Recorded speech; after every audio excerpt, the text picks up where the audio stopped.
Assalamualaikum warahmatullahi wabarakatuh. Pertama sekali, saya ingin mengucapkan ribuan terima kasih kepada pensyarah sejarah kami, iaitu Dr. Ismail bin Said, kerana telah memberikan peluang kepada kami untuk menyelesaikan tugasan yang kedua, iaitu tugasan berkumpulan. Kumpulan kami terdiri daripada 3 orang, iaitu Muhammad Afif Dini bin Muhammad Anwar, saya sendiri, Nur Harnina Najwa binti Muhammad Hanifiah dan Nur Aila Aina Jamrun. Tajuk yang diberikan oleh kami ialah Kerajaan Abbasiyah, iaitu pemerintahan dan sumbangan. Baiklah, Assalamualaikum warahmatullahi wabarakatuh. Saya Nur Aila Aina Jamrun akan membentangkan pemerintahan Kerajaan Abbasiyah. Pengasas kepada Kerajaan Abbasiyah ialah Abu Abbas Abdullah bin Muhammad bin Ali As-Saffah yang merupakan khalifah pertama dalam kerajaan ini. Asal penubuhan nama daripada penubuhan kerajaan ini diambil bersempena dengan nama bapa saudara Rasulullah, iaitu Abu Abbas bin Abdul Muttalib. Tempoh pemerintahan kerajaan ini adalah selama 534 tahun, iaitu 132 Hijrah sehingga 656 Hijrah. Kerajaan Bani Abbasiyah adalah khilafah Islam yang paling lama berkuasa dan berperanan dalam mewujudkan tamadun Islam yang paling gemilang. Tempoh pemerintahan Bani Abbasiyah dikenali dalam sejarah barat sebagai The Golden Age. Perkembangan sejarah pemerintahan Bani Abbasiyah dapat dibahagikan kepada 3 zaman, iaitu zaman perpecahan, zaman perkembangan dan zaman kejatuhan. Keluasan kerajaan Bani Abbasiyah adalah meliputi sebahagian besar benua Afrika, Asia dan Eropah. Pusat pemerintahannya pula berada di Baghdad dan Iraq. Baiklah, pembentukan pemerintahan Bani Abbasiyah juga telah melalui proses yang panjang dan terancang. Daulah Abbasiyah adalah sebuah negara yang menyambung kekuasaan Bani Umayyah. Kerajaan ini dinamakan Daulah Abbasiyah kerana para pemerintah dinasti ini adalah dari keturunan bapa saudara Rasulullah SAW, iaitu Al-Abbas bin Abdul Muttalib. Ia dimulakan oleh Abdullah Al-Saffah bin Muhammad bin Ali bin Abdullah bin Al-Abbas. Beliau dilantik menjadi khalifah pada 3 Rabiul Awal 132 Hijrah.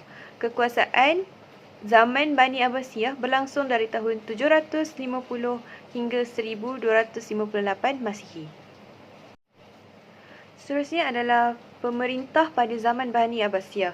Pemerintah pada zaman Bani Abbasiyah terdiri daripada 37 orang yang bermula daripada pengasasnya sendiri, iaitu Abu Abbas Abdullah bin Muhammad bin Alias Al-Saffah, sehinggalah khalifah terakhir, iaitu Abu Ismail Muhammad Al-Muqtasim bin Harun Al-Rashid.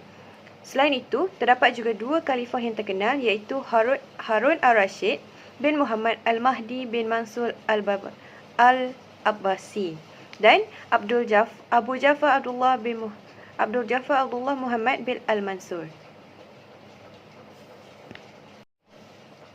Khalifah yang saya telah pilih untuk dijadikan sebagai kajian dan rujukan saya ialah pengasasnya sendiri, iaitu Abu Abbas Abdullah bin Muhammad bin Ali As-Saffah, yang di mana dia mendapat gelaran Khalifah Abbasiyah yang pertama dan digelar sebagai Abu Abbas As-Saffah.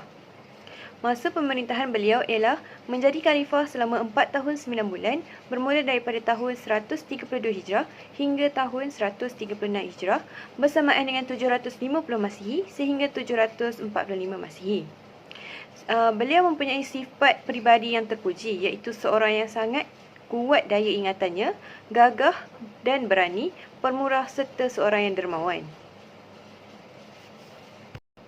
Baiklah, berikut merupakan sumbangan Khalifah Abbas Al-Saffah, iaitu beliau merupakan pengasas kerajaan Abbasiyah. Beliau juga mengembalikan keamanan dengan mematahkan serangan dari luar, contohnya serangan daripada Parsi dan juga Byzantine. Beliau juga menstabilkan keamanan dalam negara dengan mematahkan pemberontakan daripada golongan Syiah dan Khawarij. Beliau juga mengadakan rumah-rumah api untuk panduan musafir, iaitu membina lampu-lampu jalan raya untuk panduan orang yang berjalan pada malam hari. Beliau juga telah memperbarui jalan dan dan meletakkan batu tanda jarak di antara Mekah dengan Kufah mengikut kiraan batu Hashimi. Beliau juga mengetuai angkatan tentera untuk mempertahankan ancaman musuh terutamanya daripada Rom. Beliau juga telah membuka bandar baru di Iraq yang diberi nama Bandar Hashimi. Baiklah, dari segi pemerintahan, saya telah memilih tokoh Harun al-Rashid. Dari segi pemerintahan beliau, Harun al-Rashid adalah khalifah kelima Daulah Abbasiyah memerintah bumi Baghdad.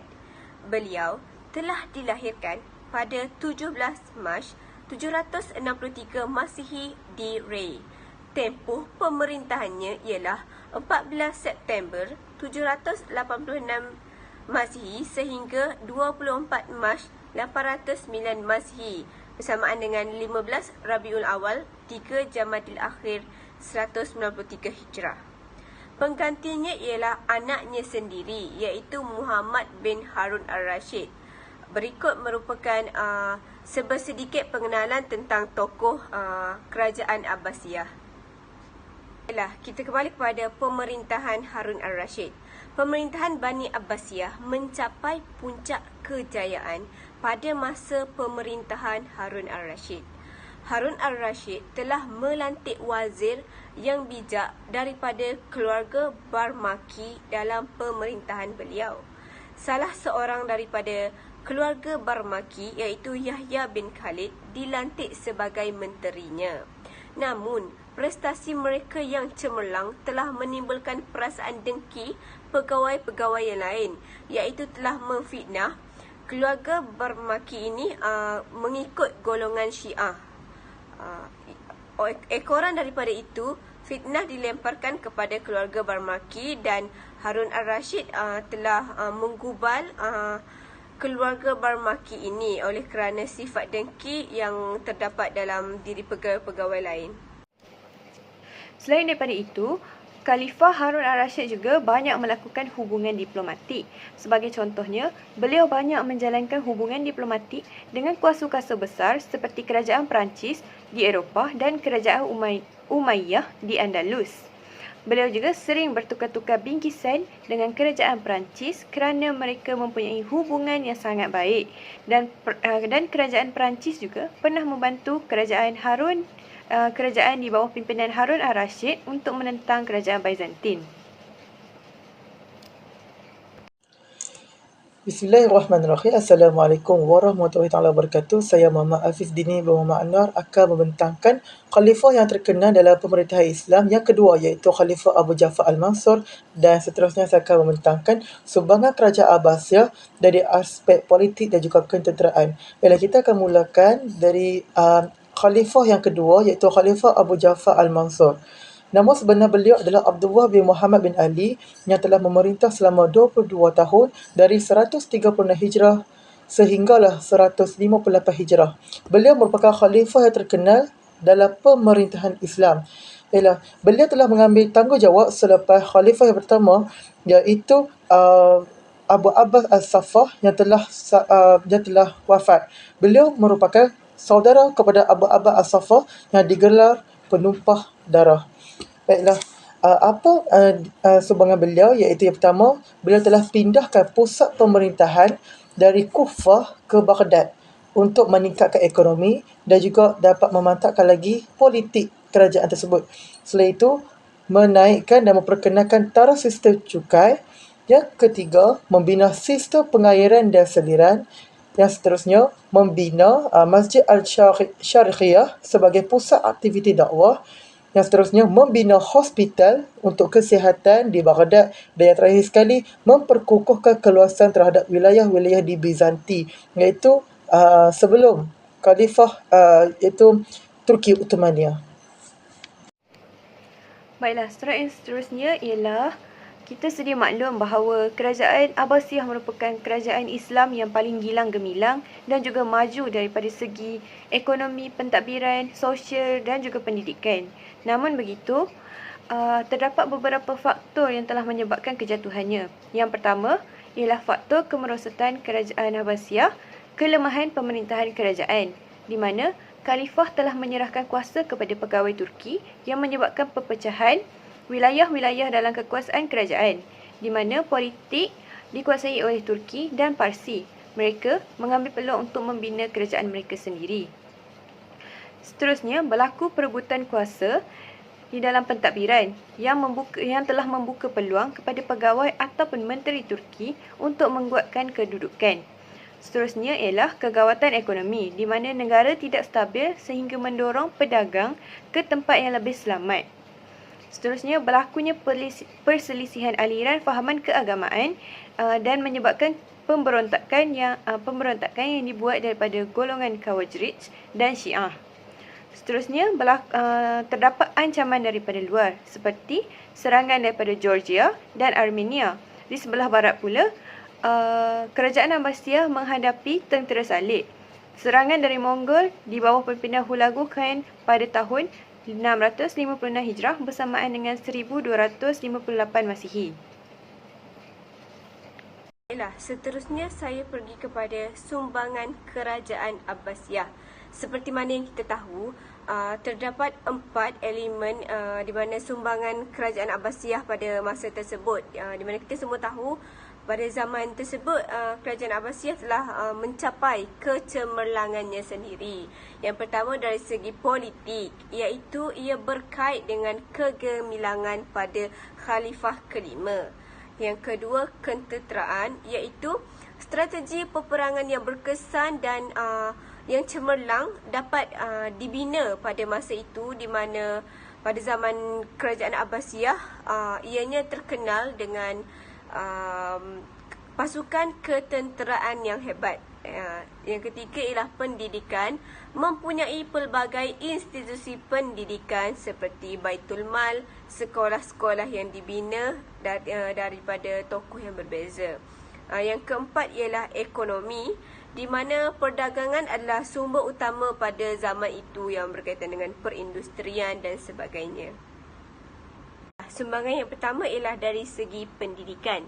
Perkembangan ilmu pada zaman ini terbahagi kepada 2 tahap, iaitu yang pertama, proses penyerapan dan pemindahan ilmu-ilmu klasik, dikhususkan dalam bidang sains dan falsafah dari bahasa Yunani, Suryani, Parsi dan Sanskrit ke dalam bahasa Arab. Bermula dari pertengahan abad ke-7 hingga penghujung abad ke-8, iaitu 650 hingga 799 Masihi, dianggap penting kerana ia menjadi tunjang pembentukan ummah yang berteraskan nilai keislaman sebenar.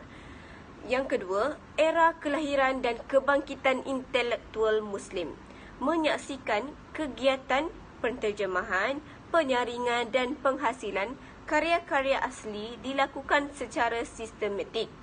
Berlaku kegiatan penterjemahan sejarah giat karya-karya klasik Yunani dalam bidang sains dilakukan dan falsafah ke bahasa Arab. Keamanan wilayah Islam turut menyumbang kepada perkembangan kegiatan-kegiatan ini. Yang pertama, perkembangan awal ilmu pengetahuan meliputi bidang qiraat, tafsir, hadis dan fiqh dilihat belum begitu mantap. Perkembangan ilmu-ilmu ini pada zaman Daulah Abbasiyah telah mencapai kemantapan dan kematangannya. Ia terbukti dengan kelahiran pelbagai mazhab dan karya-karya penulisan yang disusun secara sistematik seperti penulisan-penulisan buku pada zaman sekarang. Segi pendidikan terbahagi kepada 2, iaitu ilmu berteraskan wahyu dan ilmu berteraskan akal. Baiklah, ilmu berteraskan wahyu terdiri daripada ilmu tafsir. Awalnya tidak tersusun, mula disusun mengikut susunan surah oleh Yahya bin Ziyad Al-Farah, diperbaharui oleh At-Tabari. Manakala ilmu hadis, zaman Abbasiyah adalah zaman kegemilangan pengumpulan dan penyusunan hadis, serta muncul pakar-pakar hadis seperti Al-Bukhari. Yang ketiga, ilmu fiqh, munculnya tokoh-tokoh ulama muktabar yang mengasaskan mazhab-mazhab fiqh seperti Imam Abu Hanifah, Imam Syafi'i, Imam Malik dan lain-lain. Ilmu berteraskan akal terdiri daripada ilmu matematik, ilmu falak, ilmu fizik. ilmu matematik ianya muncul beberapa formula seperti trigonometri, algebra, geometri dan logaritma. Tokoh terkenal ialah Al-Khwarizmi yang merantau ke India untuk mempelajari ilmu matematik dan beliau menghasilkan buku Integration and Equations. Ilmu falak pula mengukur jarak antara bumi dengan matahari, membentuk jadual pergerakan bulan dan bintang, menjelaskan sistem geologi bumi dan ianya masih diguna pakai sehingga sekarang. Yang ketiga ialah ilmu fizik, mencipta pergerakan jirim, daya graviti dan pantulan cahaya. Menjelaskan tentang lapisan mata dan proses penglihatan serta mencipta cermin mata. Jelaslah dari zaman kerajaan Abbasiyah lagi, ciptanya elemen-elemen sebegini yang masih diguna pakai oleh kita sehingga sekarang. Contohnya seperti mengkaji pergerakan geologi bumi dan juga mencipta cermin mata. Khususnya jika kita lihat dari astronomi iaitu falak, penemuan terbesar astronomi adalah tentang gerakan cakrawala dan benda-benda di langit. Ilmuwan Islam berjaya menemui kedudukan garis lintang serta mengemukakan teori pergantian malam dan siang. Tokoh seperti Abdul Hasan telah menemui dan mengemukakan teori tindak balas atmosfera. Pembukaan perpustakaan dan pusat-pusat penyelidikan oleh kaum muslimin di zaman Daulah Abbasiyah telah membantu proses perkembangan ilmu-ilmu astronomi dan diguna pakai oleh masyarakat kita pada hari ini. Telah lahir tokoh astronomi seperti Al-Batani, Al-Kindi, Al-Jais, Banu Musa, Al-Biruni, Al-Razi dan Abdul Rahman bin Nasir yang menguasai ilmu astronomi yang telah dimulakan oleh orang-orang Arab pada zaman tersebut. Semasa pemerintahan Al-Ma'mun, beberapa balai cerap juga dilengkapi dengan peralatan moden telah didirikan di seluruh wilayah Islam. Jelaslah pada zaman kerajaan Abbasiyah telah banyak sumbangan dalam pendidikan yang telah disumbangkan dan memberi impak yang besar kerana pada hari ini masyarakat kita masih lagi menggunakannya. Jika dilihat dari segi ekonomi, sumbangan kerajaan Abbasiyah dari segi ekonomi, dari pertanian, berkembang pesat kerana kedudukan ibu kota terletak di daerah yang sangat subur, itu diapit oleh sungai Euphrates dan Tigris. Penduduk setempat diberi kebebasan oleh pemerintah untuk mengusahakan tanah pertanian mereka dan menyebabkan majunya bidang pertanian pada masa itu. Kalau bidang perindustrian, di bidang perindustrian terdapat pemisah antara sektor kerajaan dan swasta. Tetapi bagaimana bebasnya pihak swasta bergerak dalam industri kraftangan. Misalnya ia tetap di bawah peraturan dan pengawalan negara seperti kilang senjata, kapal laut, armada, perdagangan fabrik kertas dan barang-barang lain. Kekuasaan kerajaan yang sedemikian luas dan tingkat peradaban yang tinggi itu dicapai dengan melibatkan jaringan perdagangan internasional yang luas. Pelabuhan-pelabuhan seperti Baghdad, Basrah, Siraf, Kairo dan Iskandariah. Antara bidang perindustrian pada masa itu ialah tenunan, hamparan dan permaidani daripada Baghdad, Syria dan Asfahan, pinggan mangkuk daripada Mesir dan Syria, barangan kaca, tembikar dan mozaik daripada negara Baghdad, Mesir dan Syria, barangan kulit dan senjata daripada Mesir, Andalus dan Maghribi, perhiasan dan batu permata daripada Yaman dan Khurasan, dan kertas daripada Iraq, Mesir dan Andalus. Kepesatan bidang pembuatan dan pertanian telah mendorong kepada kemajuan dalam bidang perdagangan hingga ke peringkat antarabangsa. Faktor-faktor kepada kemajuan perdagangan ialah pembukaan wilayah-wilayah baru yang memberi banyak ruang pasaran perniagaan. Perkembangan industri perkapalan memudahkan para pedagang bergerak. Sarjana-sarjana Muslim menghasilkan karya-karya yang menjelaskan hukum-hukum perniagaan serta galakan terhadapnya. Kemahiran orang Arab dalam bidang perniagaan sejak zaman jahiliyah lagi. Langkah-langkah positif yang diambil oleh Kerajaan Abbasiyah dalam memajukan sektor perdagangan ialah dengan membina pusat perniagaan yang dilengkapi dengan perigi di jalan-jalan utama, membina rumah-rumah api sebagai panduan kepada kapal-kapal perdagangan, mengetatkan kawalan keselamatan di kawasan darat dan laut. Pelabuhan dan bandar utama menjadi tumpuan ahli-ahli perniagaan pada ketika itu. Antaranya termasuklah Baghdad, Basrah, Amman, Kahirah, Iskandariah dan Antakya. Orang Islam telah membuka empayar perniagaan hingga ke Andalus, Eropah Barat, Afrika Selatan dan Madagaskar. Pelabuhan-pelabuhan seperti Baghdad, Basrah, Kahirah dan Iskandariah menjadi pelabuhan internasional. Pedagang Islam berniaga hingga ke negeri China. Mereka berdagang secara kafilah dan barangan dibawa oleh kuda. Di sebelah barat, orang Arab berdagang hingga ke Sepanyol. Mereka menjual kurma, kapas, gula, alat besi, kain bulu dan gelas, rempah ratus, kapur barus dan sutera diimport dari negeri-negeri Asia. Jelaslah dari sektor perdagangan telah memberikan banyak kecemerlangan kepada sektor ekonomi kerajaan Abbasiyah. Dari segi pelaksanaan Baitul Mal, pemerintahan Bani Abbasiyah, Khalifah Al-Mansur memindahkan pusat pemerintahan negara Islam dari Damsyik ke Baghdad selepas menyingkirkan Bani Umayyah. Perpindahan pusat pemerintahan ke kota Baghdad dan kejayaan kota tersebut sebagai pusat perdagangan antarabangsa serta pusat kebudayaan dunia telah meningkatkan hasil Baitul Mal. Ketika Khalifah Al-Mahdi menjadi khalifah, beliau membuat pembaharuan sehingga kerajaan Abbasiyah dapat mengecapi kemakmuran.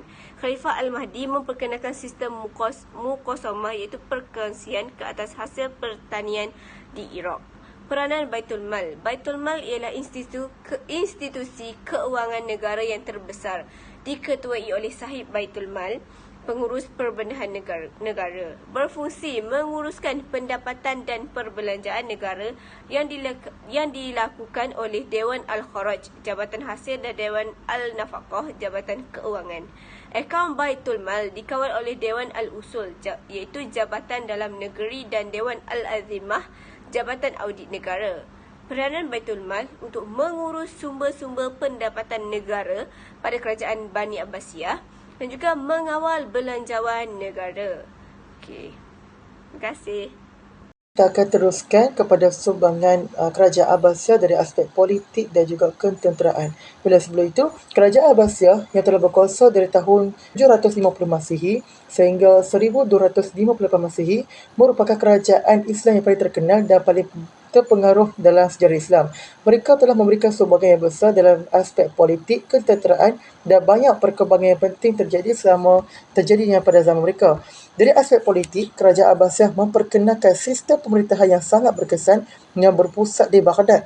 Mereka membangunkan sebuah sistem birokrasi yang besar dan kompleks yang membolehkan mereka mengurus empayar mereka dengan lebih baik. Mereka juga telah menerapkan undang-undang Islam yang ketat dan membangunkan sistem undang-undang yang kompleks untuk menguruskan masalah kehidupan harian rakyat mereka. Dari aspek ketenteraan pula, kerajaan Abbasiyah mengembangkan tentera yang amat kuat dan cekap.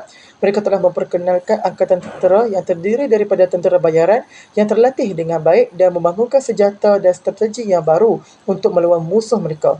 Mereka juga telah membangunkan sistem pertahanan yang kukuh dan memperkuat kota-kota yang penting di seluruh kerajaan Abbasiyah.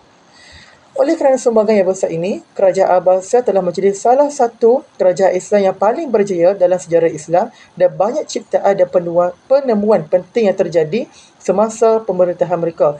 Baiklah, kita lihat sumbangan dari segi politik. Yang pertama, pindahkan Baghdad sebagai pentadbiran negara yang berpusat. Pemberontakan dan perbalahan dari golongan Syiah berjaya dihapuskan. Sumbangan yang ketiga, kestabilan politik kerajaan Abbasiyah mendorong khalifah memajukan negara. Yang keempat, undang-undang Islam yang ketat dan kompleks untuk menguruskan masalah kehidupan harian rakyat. Dan yang kelima, membangunkan institusi pentadbiran. Yang keenam, membangunkan sistem pendidikan dan penyelidikan. Dan yang ketujuh, menggalakkan perdagangan dan kemaslahatan rakyat. Bila kita lihat yang pertama, iaitu pindahkan Baghdad.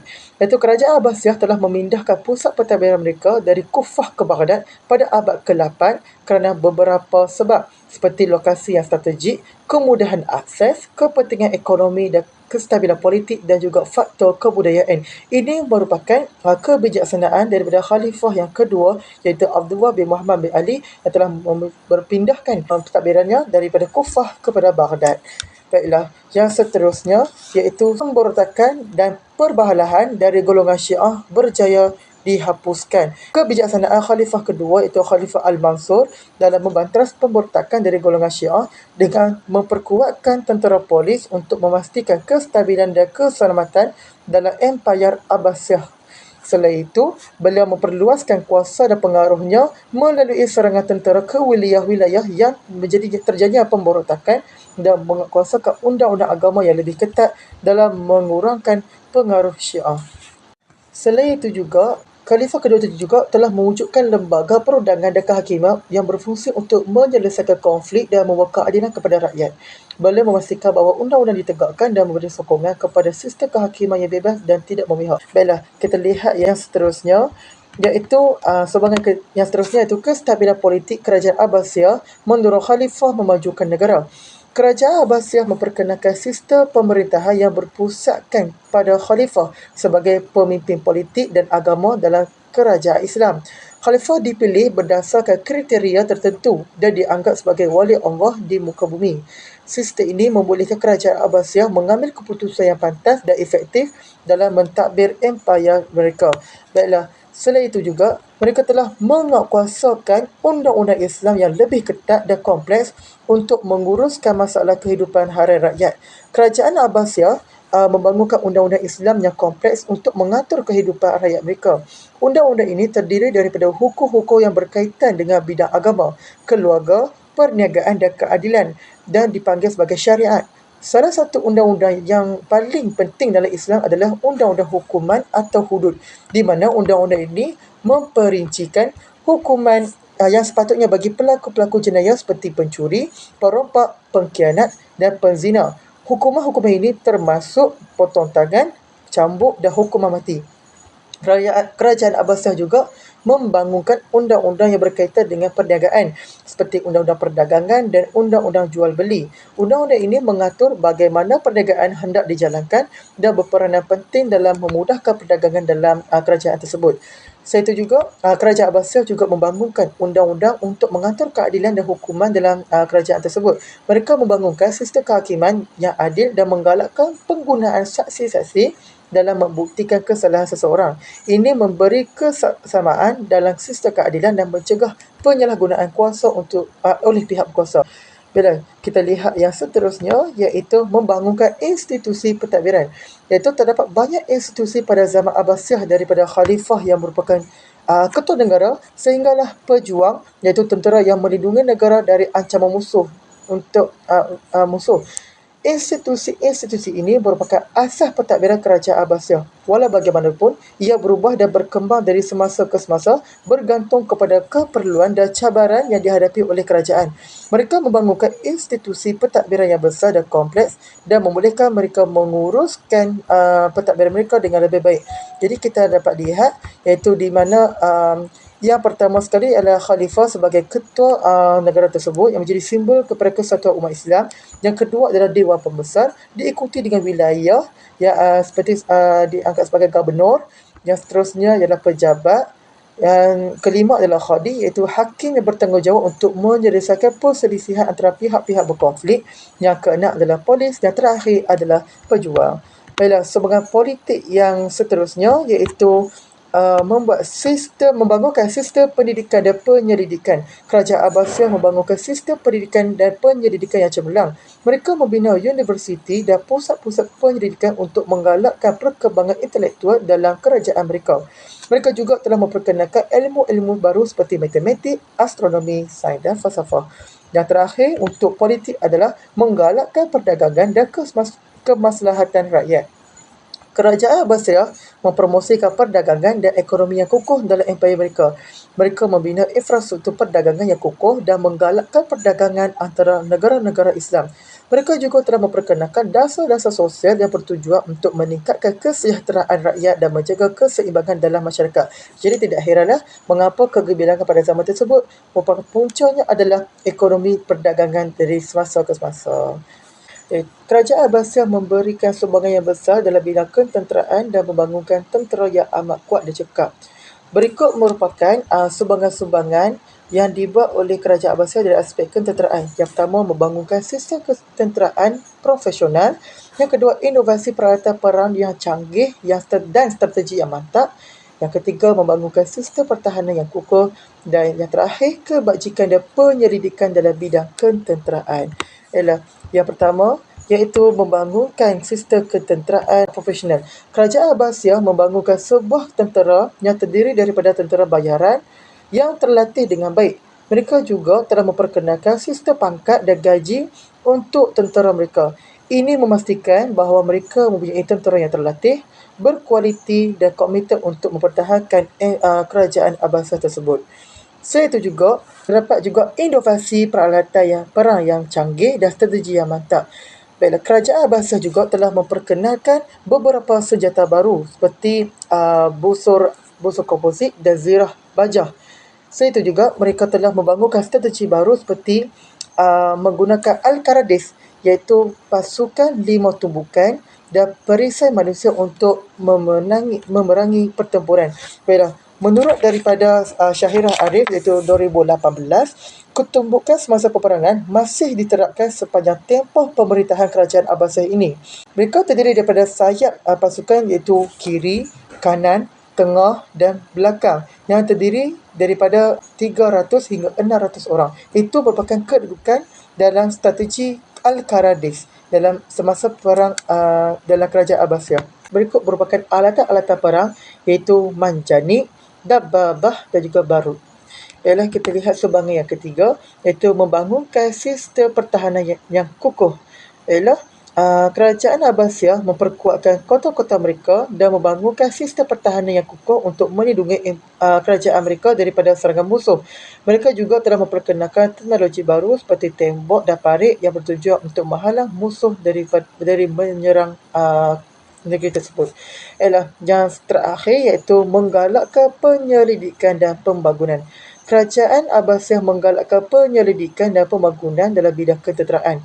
Mereka memberi sokongan kepada ahli-ahli ketenteraan untuk mengkaji senjata dan strategi baru. Ini membolehkan mereka terus memperbaiki dan memperkuatkan tentera mereka. Kesemua sumbangan ini membolehkan kerajaan Abbasiyah untuk mempunyai tentera yang terlatih, kuat dan cekap. Ini membantu mereka mempertahankan kerajaan mereka daripada mengalir alih wilayah-wilayah yang baru. Akibatnya kerajaan Abbasiyah menjadi salah satu empayar Islam terbesar dalam sejarah Islam.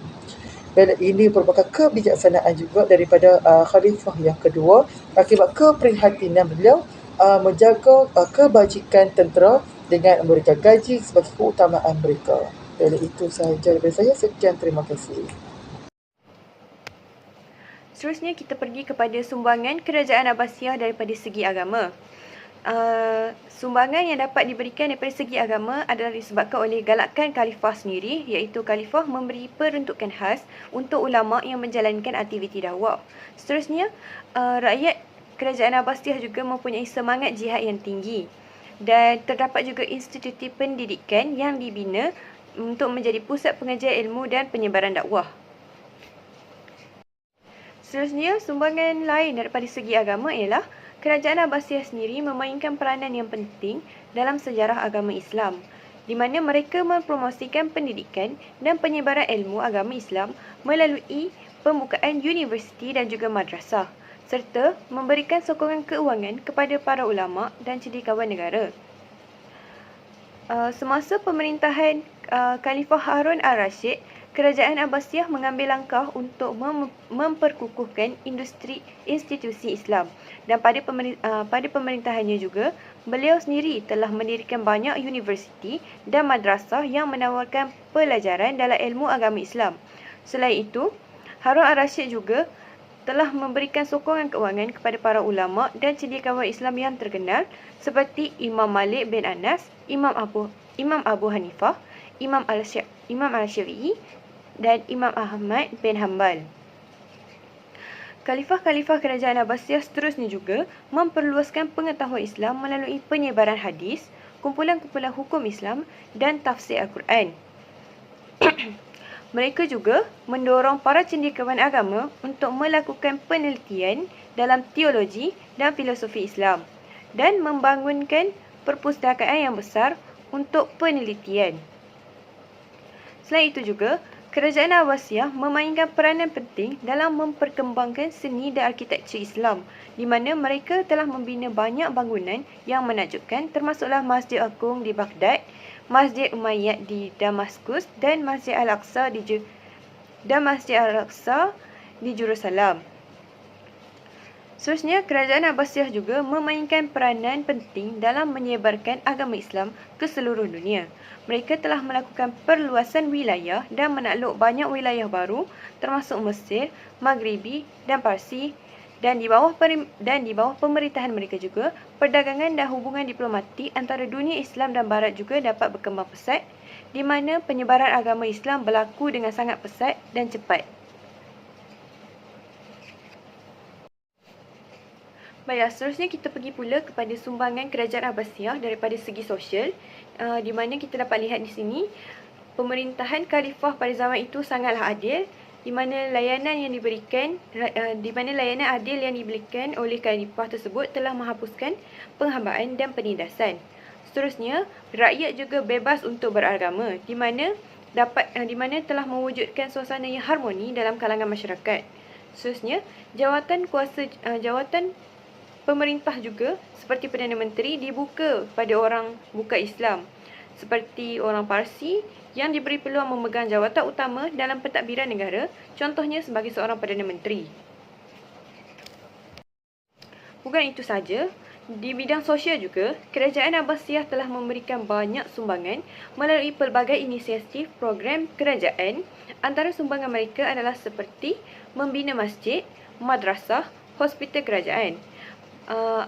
Kerajaan Abbasiyah juga banyak membina masjid, madrasah dan hospital untuk membantu memenuhi keperluan masyarakat Muslim. Madrasah dan hospital juga berfungsi sebagai pusat pengajian dan perubatan bagi orang-orang miskin yang tidak mampu untuk membayar kos perubatan.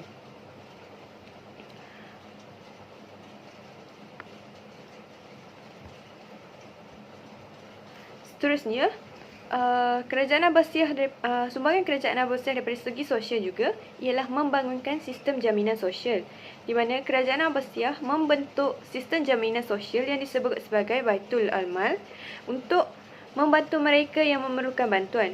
Bait Al-Mal menguruskan dana yang dikumpulkan dari zakat dan sedekah untuk membantu orang-orang miskin, yatim piatu dan mereka yang teraniaya. Sumbangannya juga menyediakan perkhidmatan sosial dan kebajikan, di mana Kerajaan Abbasiyah menyediakan khidmat sosial dan kebajikan seperti perumahan, makan, pakaian dan juga perlindungan untuk orang-orang miskin dan golongan-golongan yang memerlukan. Mereka juga telah memberikan bantuan keuangan dan latihan vokasional bagi mereka yang ingin membuka perniagaan atau untuk mengambil upah. Sumbangan yang lain ialah mereka telah mengembangkan ilmu pengetahuan, di mana pada zaman Kerajaan Abbasiyah telah membuka banyak universiti dan pusat pengajian yang memberikan pendidikan dan latihan kepada orang awam, termasuklah ilmuwan dan cendekiawan Islam yang kemudiannya menyumbang kepada perkembangan sains dan teknologi.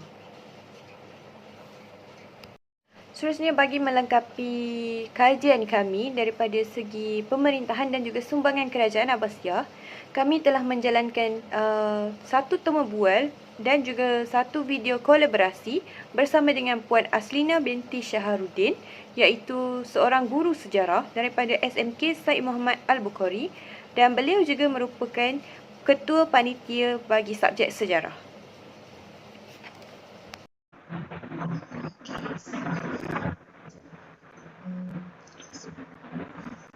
Bismillahirrahmanirrahim. Assalamualaikum warahmatullahi taala wabarakatuh dan salam sejahtera. Saya Mama Afif Dini Muhammad Anwar bersama dengan rakan seperjuangan saya iaitu Nur Halina Najwa dan Nur Aila Aina Jamrun. Baiklah, sebelum itu kami memperkenalkan cikgu sejarah kami iaitu daripada SMK Said Muhammad Al-Bukhari, Al-Ustaz Kedah, iaitu Puan Aslina. Apa khabar cikgu? Baik. Okey, Ibu. Sekarang ni kami akan menanyakan mengenai Kerajaan Abbasiyah dari segi faktor dan juga bagaimana ia dibentuk. Jadi soalan pertama kami, bagaimanakah Kerajaan Abbasiyah itu dibentuk? Kerajaan ni dibentuk oleh bapa saudara Nabi dah, diambil sebenar nama bapa saudara Nabi. Nama dia Al-Abbas bin Abu Talib. Selepas dia menyingkirkan kerajaan Umayyah lah tentu. Dia diasaskan kerajaan Baghdad lah di Iraq. Tak silap lah. Dan dia berakhir apabila Abbasiyah ni dikalahkan oleh kerajaan Mongol. Itulah. Itu yang cikgu ingat. Okey, Ibu.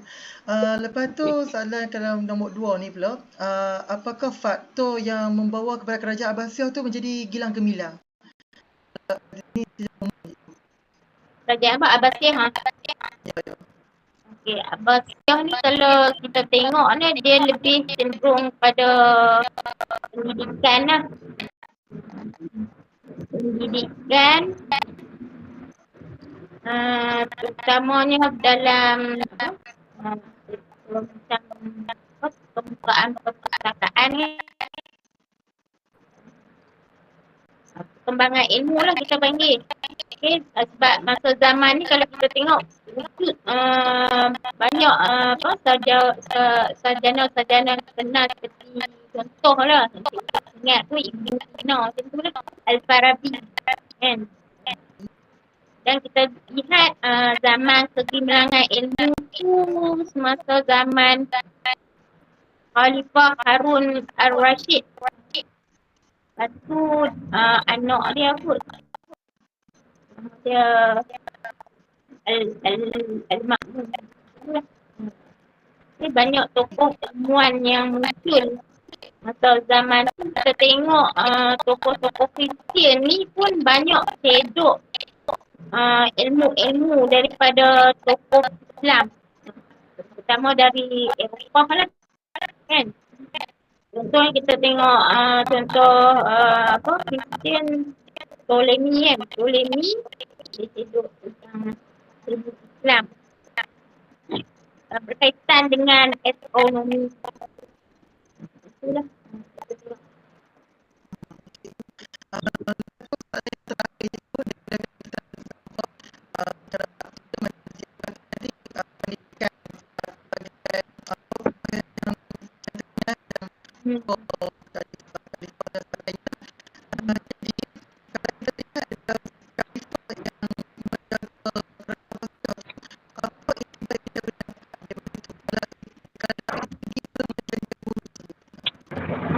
Okey, boleh ulang? Ulang balik.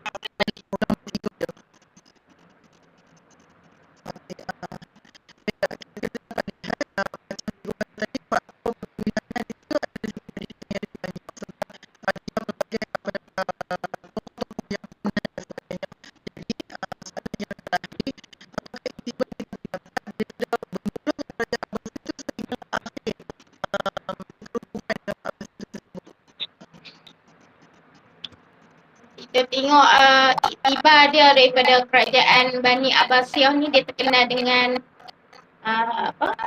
penyebaran ilmu pengetahuan sampai dia tersebar dekat Eropah. Maksudnya iktibar dia kita ambil daripada sikap lah, sikap ingin tahu oleh orang Islam ni, itu semangat inquiry, semangat ingin tahu, belajar hasil daripada Al-Quran juga lah kalau kita tengok kan.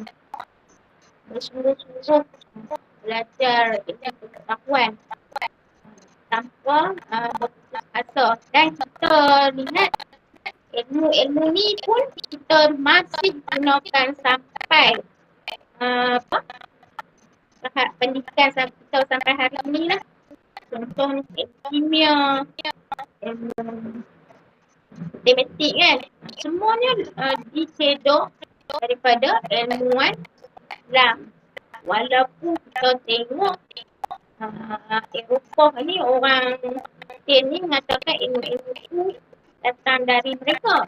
Tapi sebenarnya ilmu tu mereka sedok apabila mereka memusnahkan kerajaan Islam, terutama mereka mencuri, sedok dari perpustakaan Islam yang mereka robohkan di ilmu tersebut dan bawa ke Eropah dan ke Selatan. Jadi kita kena pertahankan ilmu itu daripada orang Islam dan kita kena pertahankan. Kita ada ambil iktibar daripada orang Islam tu, semangat untuk belajar tu tidak pernah pudar sampai hari ini. Dan orang Kristian pun dia pun iktiraf juga pendidikan Islam, kan? Islam pun kalau kita tengok ilmu tu sebenarnya dicedok dari Al-Quran. Tapi mereka boleh, macam mana mereka kembangkan sampailah ke negara Eropah. Itu je.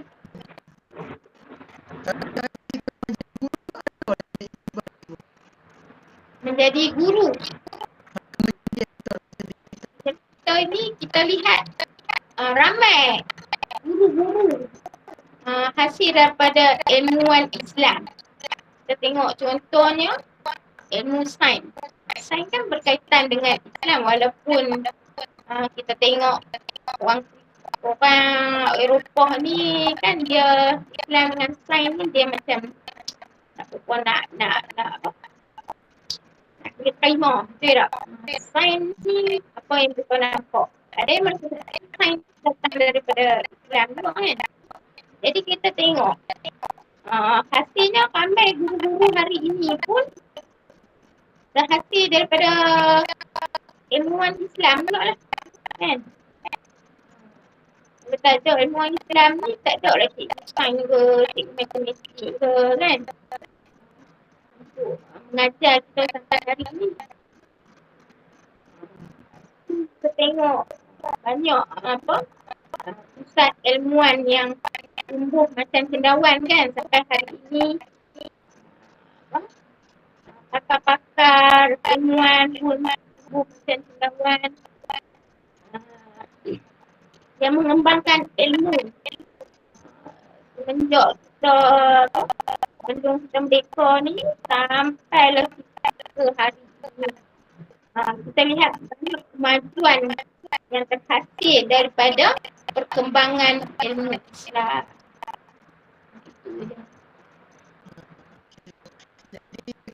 Kita